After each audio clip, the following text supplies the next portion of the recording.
हाल ही में झारखंड के पश्चिमी सिंहभूम जिले में हो जनजातीय समुदाय के द्वारा एक विरोध प्रदर्शन किया गया और उनका कहना था कि उनकी मानकी मुंडा स्वशासन प्रणाली में हस्तक्षेप किया जा रहा है। अब इसी को लेकर यह विरोध प्रदर्शन हुआ और ये पूरा का पूरा मुद्दा, ये मानकी मुंडा स्वशासन प्रणाली एक बार फिर से आपके परीक्षा के लिए महत्वपूर्ण हो जाती है।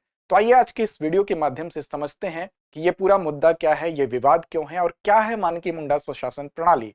तो चलिए शुरुआत करते हैं इस वीडियो की। मानकी मुंडा व्यवस्था पर विवाद होने के कारण से पहले सबसे पहले आप मैप में देख लें, ये झारखंड का मैप है और यहां पर पश्चिमी सिंहभूम जिला जो है उसकी स्थिति है और ये ओडिशा के से उसकी सीमा लगती है। और 9 सितंबर 2025 वो तिथि है जबकि पश्चिमी सिंहभूम झारखंड में जो स्थित है इसी जिले में हो जनजातीय समुदाय के द्वारा इस विरोध को किया गया और उनका यह कहना था कि मानकी मुंडा स्वशासन प्रणाली जो है वो उनकी एक परंपरागत प्रणाली है, एक प्राचीन प्रणाली है और इसमें कहीं ना कहीं सरकार के द्वारा या प्रशासन के द्वारा हस्तक्षेप हो रहा है।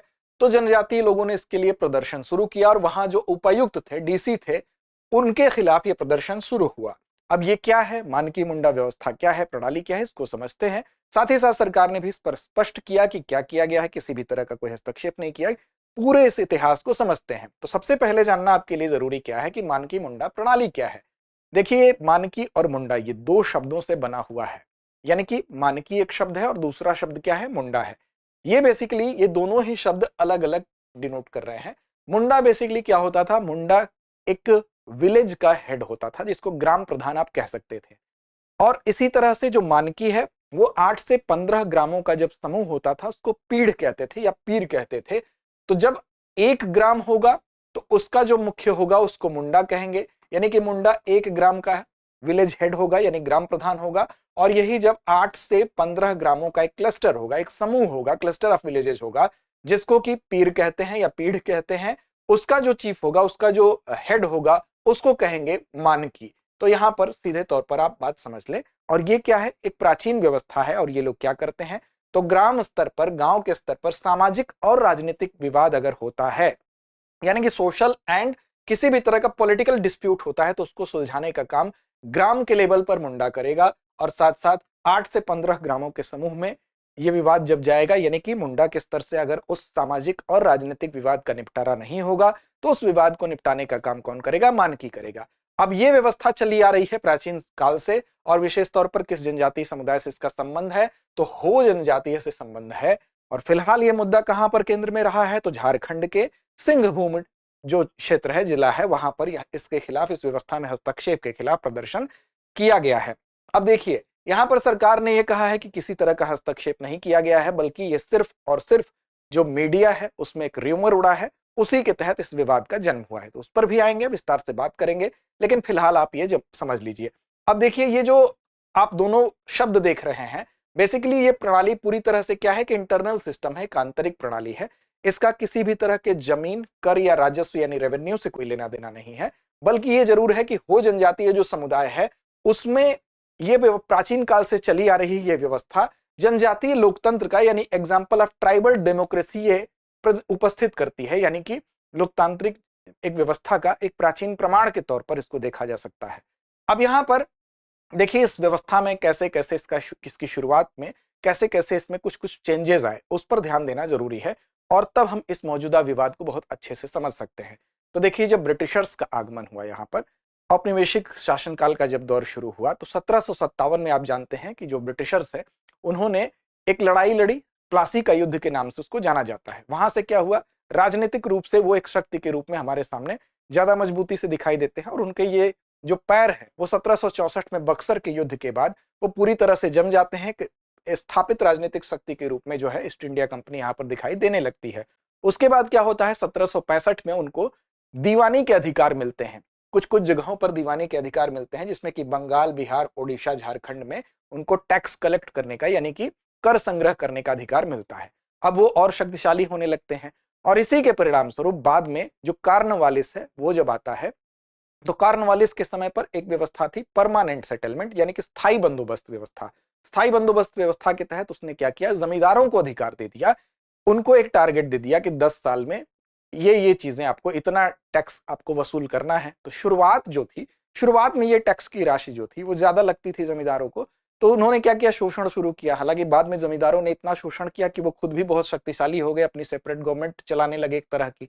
तो खैर वो एक अलग मुद्दा है। यहाँ पर 1793 के स्थायी बंदोबस्त अधिनियम के बाद क्या हुआ, जमींदारों को भूमि के कागजात और निश्चित राजस्व मांगों का अधिकार मिला, यानी कि एक निश्चित कर को संग्रह करने का एक अधिकार मिला। और इसके तहत उन्होंने क्या किया कि विभिन्न जगहों पर, जब वो इन जगहों पर जहां जहां पर ये परमानेंट सेटलमेंट आया, उन जगहों पर टैक्स वसूलने का जब काम किए, तो अपने टारगेट को पूरा करने के लिए वो क्या करते थे जमींदार, इस क्षेत्र में भी जहां पर ये कोल्हान रीजन है, कोल्हान का क्षेत्र है, वहां पर भी भूमि पर कब्जा किए, जिससे कि यहाँ के जो स्थानीय जनजातीय समुदाय है उसमें बहुत बड़ा असंतोष हुआ। इसका परिणाम आप देख सकते हैं, चाहे वो हो जनजातीय समुदाय का विद्रोह हो 1821 से 22 के समय, या कोल विद्रोह आपको 1831 में दिखाई देगा। साथ ही साथ जनजातीय समुदाय का ये इतिहास रहा है औपनिवेशिक काल से ही कि वो अपने आंतरिक व्यवस्था में किसी भी प्रकार के बाहरी हस्तक्षेप को कभी भी बर्दाश्त नहीं करता था। और जनजातीय जो भौगोलिक परिक्षेत्र था उसकी जो जानकारी थी उनको बहुत बेहतर थी। तो जब अंग्रेज इनको चाहे कि हम शक्ति का प्रयोग करके इनको दबा दें, तो अंग्रेज इन पर बल प्रयोग करके भी जीत नहीं सके, क्योंकि भौगोलिक क्षेत्रों की जानकारी इनको बेहतर थी। और अंग्रेज पूरी तरह से त्रस्त हो गए, परेशान हो गए, और एक तरह से उनको जगह जगह पर असफलता मिली। अपने शक्ति का प्रयोग करके भी बार बार जो सैन्य विफलताएं उनको अपने हाथ लगती हैं, उसका परिणाम यह होता है कि अंग्रेज ये जान गए कि हमको कहीं ना कहीं इनके साथ समझौता करना पड़ेगा। अपनी रणनीतिक विफलताओं के बाद अंग्रेजों ने इनसे समझौता करने का निश्चय लिया, क्योंकि वो जान गए कि इसमें हमारे धन की बर्बादी है, और सिर्फ अगर इस बात से ये संतुष्ट हो जाते हैं कि हम इनके आंतरिक मामले में हस्तक्षेप नहीं करेंगे, तो ऐसा कर लेना ही समझदारी है। तो ऐसा क्या हुआ है, तो मानकी और मुंडा जो प्रणाली है उसको अंग्रेजों ने क्या किया, एक्सेप्ट किया। कहा कि हाँ भाई, हम इसको औपचारिक मान्यता देते हैं, ठीक है, हम आपकी आंतरिक व्यवस्था में हस्तक्षेप नहीं करेंगे। तो मानकी मुंडा प्रणाली को औपचारिक मान्यता दे दी गई और ये व्यवस्था चलने लगी। यानी कि विलेज के लेवल पर जो मुंडा है वो ग्राम प्रधान की तरह अपनी भूमिका निभाएगा। इसी तरह से जो क्लस्टर ऑफ विलेजेस है, यानी कि 8 से 15 ग्राम का जो समूह है, वहां पर मानकी वहां के सोशल और पॉलिटिकल जो भी डिस्प्यूट होंगे उसका वो निपटारा करने का काम करेगा। ये व्यवस्था चलने लगी। बाद में एक आए राजनीतिक एजेंट बनकर, जिनका नाम था कैप्टन थॉमस विल्किंसन। जब थॉमस विल्किंसन की नियुक्ति की गई पॉलिटिकल एजेंट के रूप में, कोल्हान क्षेत्र प्रबंधन यानी केजीई, कोल्हान गवर्नमेंट स्टेट बोला जाता था उसको, इस क्षेत्र में आए, तो यहां पर उन्होंने देखा कि जो जनजाति का पारंपरिक शासन है, जो यानी कि जो मानकी मुंडा सिस्टम है, वो बड़ा ही मजबूत है और बड़ा ही इफेक्टिव है, बहुत प्रभावी है। तो उन्होंने सोचा कि इसको, जब अब तक इस मानकी मुंडा प्रणाली को अब तक औपचारिक रूप से हम जो स्वीकार किए हैं, क्यों ना इसको हम एक संहिताबद्ध कर दें, इसकी कोडिंग कर दें, क्यों ना इसको नियम कानून के अंतर्गत सम्मिलित कर लें। तो औपचारिक रूप से इन्होंने क्या किया, इसको कोडिफाई करने का निर्णय लिया, और ये विल्किंसन के नियम के नाम से जाने जाते हैं। 1933 में इन्होंने क्या किया, कुल 31 नियम थे, उस नियम को बनाए गए, और पहली बार जो मुंडा मानकी परंपरागत प्रणाली थी उसको हम कह सकते हैं रिटन फॉर्म में या लिखित रूप में दर्ज किया गया। तो इस तरह से जो विल्किंसन का नियम है उसके नाम से अब ये जाना जाने लगा और ये लिखित रूप में दर्ज हो गया। लेकिन फिर इसके तहत कुछ बदलाव देखने को मिले। बदलाव क्या मिले देखने को, अब जो जनजातीय समुदाय बाहरी लोगों को बर्दाश्त नहीं करता था, कहीं ना कहीं उस समुदाय में अप्रत्यक्ष रूप से बाहरी लोगों की एंट्री हो गई थी। कैसे हो गई थी, क्योंकि जो बाहरी लोग जिनको दीकू कहते थे, उनकी संख्या के आंकड़े सबसे पहले आप देखिए, 1867 में 1579 थे, 1897 तक आते आते 15,755 दीकू लोग जो थे वो इस क्षेत्र में दिखाई देने लगे। इसके लिए जिम्मेदार रेलवे व्यवस्था भी थी, रेलवे के माध्यम से कनेक्टिविटी बढ़ी थी। साथ ही साथ जो जनसांख्यिकीय बदलाव हुआ, यानी डेमोग्राफिक जो शिफ्ट हुआ, उससे क्या हुआ, भूमि का यहां पर जो अब तक स्वामित्व था वो क्या था, सामूहिक रूप से भूमि पर लोगों का अधिकार था। यानी कि जो अगर एक भूमि है तो उस पर सामूहिक रूप से लोगों का अधिकार है। अब यहां पर भी उस बदलाव में क्या आया कि भूमि पर निजी स्वामित्व दिखने लगा, यानी प्राइवेट प्रॉपर्टी का यहां पर हम कह सकते हैं उदय दिखाई देने लगा। यानी कि ये जो मुंडा थे या मानकी थे, ये लोग क्या हुए, अब इनको टेनेंट के रूप में, यानी कि टेनेंट कौन होता था, रैयत कौन होता था, भूमि का आधिकारिक रूप से उपयोग करने वाला, यानी उनको एक पट्टे पर हस्ताक्षर कराया गया और भूमि उनकी प्राइवेट प्रॉपर्टी बन गई। यानी कि अब तक जो भूमि थी जिस पर सामूहिक रूप से लोगों का अधिकार था, तो एक सामूहिक भावना थी, एक इक्वालिटी की भावना थी, उस इक्वालिटी की भावना पर कहीं ना कहीं ठेस लगा। और हम कह सकते हैं जो समानता इक्वालिटी पर आधारित व्यवस्था थी, अब धन संपत्ति और जमीन पर आधारित व्यवस्था बन जाती है और इस तरह से अब ये हम कह सकते हैं कि एक सामाजिक भिन्नता दिखाई देने लगी। तो इससे एक तो ये परिवर्तन हुआ, मुंडा और मानकी अब क्या बन गए, टेनेंट बन गए। अब उन्हें भूमि के पट्टे यानी लैंड टाइटल या पट्टे मिलने लगे और इस तरह से अप्रत्यक्ष रूप से ये क्या हुए, ये एक कॉलोनियल जो सिस्टम था उसके अंतर्गत आ गए, एक टेनेंट के रूप में, एक रैयत के रूप में। अब इसका इंपैक्ट ऑफ सोसाइटी क्या है, यानी कि समाज पर क्या प्रभाव पड़ा।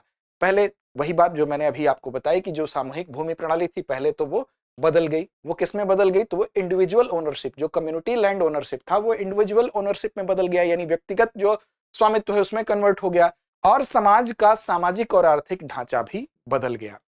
अब ये व्यवस्था यहां पर दिखाई दी विल्किंसन के नियम के बाद, ब्रिटिशर्स के आगमन के बाद। अब इस तरह से अप्रत्यक्ष रूप से हम कह सकते हैं कि इसमें एक बाहरी हस्तक्षेप यहां पर आपको दिखाई देने लगा। लेकिन 1947 तक ये व्यवस्था चलती रही, अभी भी उसमें किसी भी तरह का छेड़छाड़ नहीं किया गया। 1947 में भारत को आजादी मिली। अब आजादी मिलने के बाद भी यहां पर जो भी नियम कानून बनाए गए उसमें इस व्यवस्था को लेकर, इस रीजन को लेकर किसी तरह का छेड़छाड़ नहीं किया गया। कोल्हान गवर्नमेंट जो स्टेट था वो जरूर भंग हो गया, लेकिन विल्किंसन का जो रूल था, विल्किंसन का जो नियम था वो अब भी लागू रहा, वो अब भी चल रहा था, उसको बदला नहीं गया। तो कोल्हान क्षेत्र सामान्य दीवानी जो कानून थे सिविल प्रोसीजर से अलग रहे, यानी कि सामान्य दीवानी कानूनों के अंतर्गत इसमें बदलाव नहीं दिखाई दिया। ये व्यवस्था अभी भी विल्किंसन के नियम चले आ रहे थे। लेकिन 2000 में आप देखेंगे न्यायालय का फैसला आता है सन 2000 में। यहां पर पटना हाईकोर्ट ने एक निर्णय दिया और इसमें कहा कि जो मोरा हो बनाम बिहार राज्य का मामला था, ये कहा कि ये जो विल्किंसन के नियम चले आ रहे हैं ये मात्र एक क्या है, एक प्रथा है, यानी कस्टम है। ये केवल प्रथा के रूप में ही है, ये अलग बात है कि ये चले आ रहे हैं, ये औपचारिक कानून या फॉर्मल लॉ नहीं है। इनको हम औपचारिक कानून के रूप में स्वीकार नहीं करते हैं। हालांकि उसका कोई विकल्प नहीं था, इसलिए ये नियम आगे भी ये विकल्प न होने से जारी रहे, चलते रहे। तो यहां पर एक तो ये निर्णय आया। इसके बाद फिर एक निर्णय 2021 में झारखंड सरकार ने कदम उठाया। निर्णय नहीं था, झारखंड सरकार ने 2021 में झारखंड की राज्य सरकार ने कदम उठाया और 2021 में झारखंड ने न्याय मंच नामक एक पहल प्रस्तावित की थी, जिसमें कि ये कहा गया कि इसको प्रस्तावित जरूर किया गया, हालांकि वो लागू नहीं हो सका। पारंपरिक न्याय पंचायत जो है उसको मान्यता दी और उसमें उन्होंने जमीन विवाद, राजस्व और कानून व्यवस्था से जुड़े मामले देखने का अधिकार भी इनको दिया। लेकिन फिर भी अगर आप देखें तो भले ही 2000 में जो बिहार का हाईकोर्ट का, पटना हाईकोर्ट का निर्णय था, या जो 2021 में झारखंड न्याय मंच नामक जो पहल प्रस्तावित की गई थी, लेकिन फिर भी ये व्यवस्थाएं अमली जामा इनको नहीं पहनाया जा सका। यानी विल्किंसन के नियम की अगर हम बात करें तो विल्किंसन के नियम आज भी लागू हैं। तो इस तरह से इस नियम की अगर बात की जाए तो वो अभी भी चले आ रहे थे। हालांकि इसके लिए हाईकोर्ट ने भी इंगित किया था और इसके लिए झारखंड सरकार ने भी कदम उठाया था। अब देखिए मौजूदा स्थिति क्या है, तो मौजूदा स्थिति ये है कि जो अशांति का केंद्र है, वो अशांति का केंद्र क्या है, वो है एक हो जनजाति जहां पर बहुसंख्या में है, यानी कि उसकी ज्यादा संख्या है, हो बहुल एक गांव है। वहां पर जो गैर हो जनजाति के लोग थे, जिसमें कि विशेष तौर पर अगर देखा जाए तो एससी और ओबीसी समुदाय के जो लोग थे, उन्होंने शिकायत की। उन्होंने कहा कि मुख्य मुद्दा उनका ये था कि जो मुंडा है, मुंडा यानी कि जो विलेज हेड है, यानी कि ग्राम प्रधान है, वो लोग क्या करते हैं कि वो हस्तक्षेप करते हैं। कैसा हस्तक्षेप करते हैं, तो उनका ये आरोप था, विशेष तौर पर गोप समुदाय का ये आरोप था, ये परंपरागत रूप से पशुपालन का काम करते हैं। तो अगर गोप समुदाय परंपरागत कार्य को छोड़कर अपने परंपरा से इतर कोई काम करना चाहता है तो उसमें मुंडा लोगों का हस्तक्षेप होता है। आप पशुपालन करते हो तो पशुपालन ही करो, आप उसके अंतर्गत उसके इतर जाकर कार्य नहीं कर सकते हो। गैर पारंपरिक रोजगार अगर अपनाना चाहते हैं गोप समुदाय के लोग तो इस पर मुंडा लोग हस्तक्षेप करते हैं, ऐसा शिकायतकर्ताओं के द्वारा कहा गया। अब यहां पर दूसरी बात ये कही गई कि जो ग्राम प्रधान है, यानी कि जो मुंडा लोग हैं, वो क्या करते हैं, वो एब्सेंट बहुत रहते हैं। अब उनको ही कागज पत्तर से संबंधित अधिकार मिले हुए हैं और वो एब्सेंट रहते हैं, तो ऐसी दशा में एक प्रशासनिक व्यवधान उत्पन्न होता है। तो गांव वालों को आधिकारिक दस्तावेज अगर बनवाना हो तो वो उस चीज में बाधा आती है, चाहे जाति प्रमाण पत्र हो, आवास योजना के कागजात हो, जमीन का रिकॉर्ड हो। तो इस चीज को अब ग्राम, सामान्य रूप से आप देखें अगर ग्राम प्रधान से जुड़े जो कार्य हैं, ग्राम प्रधान उपस्थित ही नहीं है तो आपके लिए वो चीज डिले होगी उस चीज में। तो ये बाधा, तो दो ये शिकायतें की गई। साथ ही साथ अब इन शिकायतों को फिर डीसी ने देखा और यहां उन्होंने क्या किया कि उन्होंने 9 पॉइंट की एक गाइडलाइन निकाली, यानी 9 बिंदुओं की 9 पॉइंट की एक डायरेक्टिव को, गाइडलाइन को जारी किया। और इसमें यह कहा गया कि जो मुंडा है, यानी कि जो विलेज हेड है, उसके पास उसकी पारंपरिक जो जिम्मेदारी है इन गाइडलाइंस में उसको याद दिलाया गया। ये किसके द्वारा? तो डीसी की कार्यवाही के द्वारा, उपायुक्त की कार्यवाही के द्वारा। अब यहां पर हुआ क्या कि इस गाइडलाइन को लेकर एक अफवाह उड़ गई। ये अफवाह उड़ गई कि जो पारंपरिक रूप से मानकी मुंडा जो स्वशासन प्रणाली है उसमें हस्तक्षेप किया जा रहा है, और इसी र्यूमर के बाद से यहां पर आपको विरोध प्रदर्शन देखने को मिलते हैं, यानी कि मुंडा मानकी को हटाया जा रहा है, इसलिए विरोध भड़क गया, जबकि ऐसी बात नहीं थी। इन 9 पॉइंट के जो गाइडलाइन में यह कहा गया कि जो पारंपरिक आपकी जिम्मेदारी है उसको आप याद रखिए कि आपको ग्राम के स्तर पर, विलेज के लेवल पर आपको जो भी आपके सोशल और पॉलिटिकल जो झगड़े हैं उनका निपटारा करना है, या स्थानीय जो दायित्व है उसका निर्वहन करना है।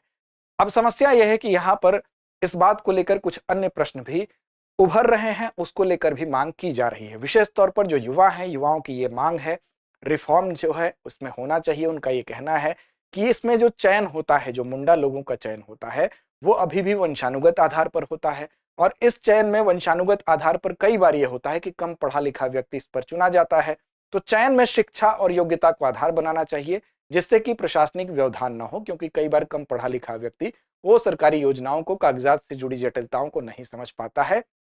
इसी वजह से युवाओं के द्वारा भी यह डिमांड की जा रही है कि वंशानुगत पद समाप्त करते हुए उनमें बदलाव की जरूरत है। यानी कि कई बार अशिक्षित मुंडाओं के होने की वजह से प्रशासनिक कार्य संभालना मुश्किल होता है, और गांव वाले ऐसी दशा में क्या करते हैं, वो सीधे जिला प्रशासन के पास जाने लगते हैं। जबकि जो जिला प्रशासन होता है या डीसी की जो भूमिका होती है वो तब होती है जब गांव में विवाद, गांव के स्तर पर, यानी मुंडा अगर उस विवाद को निपटाने में असफल होता है, उसके बाद मानकी के लेवल पर गया, वो भी असफल होता है, तब वो फिर जाएगा कहां पर? डीसी के पास। लेकिन यहां पर अगर डायरेक्ट आप जाएंगे तो प्रशासन उसमें दखल नहीं दे सकता है। अगर कोई मुंडा मानकी, मान लीजिए कि उसकी डेथ हो गई और उसका कोई उत्तराधिकारी नहीं है, या ग्राम सभा या ब्लॉक प्रशासन ऐसी दिशा में क्या करेगा, तब उस पद को भरने का काम करेगा। जैसे जिले में कुल अगर देखें तो आप 1850 मानकी मुंडा के पद हैं, जिसमें 200 खाली हैं, तो पिछले 2 महीनों में 50 पद ग्राम सभा ने की मदद से यहां पर भरे भी गए हैं। लेकिन अगर डायरेक्ट कोई उनके पास जाता है तो ऐसी दिशा में प्रशासन हस्तक्षेप करने से बचता है। अब निष्कर्ष के तौर पर अगर हम देखें तो यहां पर जो मुंडा प्रणाली है वो एक सांस्कृतिक, और हम कह सकते हैं सांस्कृतिक पहचान तो है ही, और स्वशासन का प्रतीक भी है। तो एक तरफ जहां ये जिम्मेदारी है कि सांस्कृतिक पहचान और स्वशासन के प्रतीक का संरक्षण किया जाए, लेकिन आज के दौर में अगर आप देखें तो लोकतांत्रिक और तकनीकी का दौर है, और इसमें जहां एक तरफ संरक्षण की आवश्यकता है, वहीं पर दूसरी तरफ सुधार की भी गुंजाइश दिखाई देती है। यानी कि इस वंशानुगत पद में कहीं न कहीं योग्यता का समावेश होना चाहिए। अगर वंशानुगत व्यक्ति का चयन ही करना है तो वंशानुगत में भी जो योग्यतम है उसका चयन किया जाना चाहिए, ताकि प्रशासनिक व्यवधान की जगह प्रशासनिक कार्यों का निर्वहन एक प्रवाह में हो सके। तो इस बात की यहां पर जरूरत है। तो चलिए अंत में अभ्यास प्रश्न की तरफ चलने से पहले आपको बता दें कि दृष्टि आईएएस की तरफ से हिंदी दिवस पर मिलने वाली सेल की आज आखिरी तिथि है, कुछ ही पल हैं शेष। तो इसका लाभ उठाने के लिए आप सभी ऑनलाइन पेन ड्राइव कोर्स से टेस्ट सीरीज पर आपको 50% तक की छूट मिल रही है, और इस छूट का जो समय है वो समाप्त होने वाला है 15 सितंबर तक ही इसका लाभ आप उठा सकते हैं।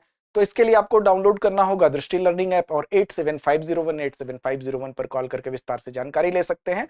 तो जल्दी कीजिए, इस पर कॉल कीजिए और अपनी जानकारी को लेते हुए कदम आगे बढ़ाइए। चलिए अगला प्रश्न है आपके लिए। प्रश्न क्या है? तो मानकी मुंडा प्रणाली किस जनजाति से जुड़ी है? विकल्प आपके सामने है, संथाल, उरांव, मुंडा या हो। इस प्रश्न का जवाब कमेंट बॉक्स में देना ना भूलें। लड़ते रहें अपने लक्ष्य की ओर बढ़ते रहें। अब एग्जाम की तैयारी को और बेहतर करने के लिए हमारे चैनल को लाइक, शेयर और सब्सक्राइब करना ना भूलें।